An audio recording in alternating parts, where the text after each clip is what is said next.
Ano nga bang mangyayari kapag naulanan ng ating mga aquarium?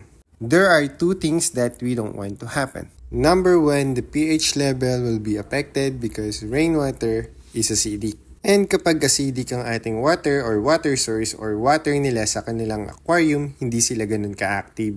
Kaya naman kung hindi active ang mga goldfish mo, check mo rin yung pH level ng aquarium mo. Number 2 is there's a possibility that your tank will be contaminated with anchorworm or fish lice. And also gill flukes. Kasi pag umuulan, nakukuha ng rainwater yung mga foreign objects sa atmosphere natin.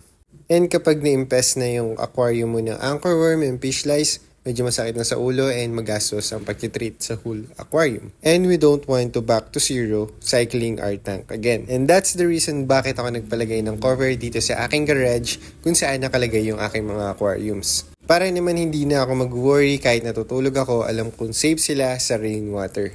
By the way guys, may mga parating pala tayong Thailand Ranchu. Nakaalis na sila sa Thailand kanina and they are arriving tomorrow around 2 PM siguro. 4 of those are already reserved with payment and 6 are available, and here are the availables. And if you like one of them, message me directly. I am super glad to tell you guys that the t-shirt merch are now available on my TikTok shop, so go into my TikTok shop and buy yours now. Size are limited, so get yours now on my TikTok shop. And I think that's all for today's video. Thank you guys for watching and see you on the next one. Bye!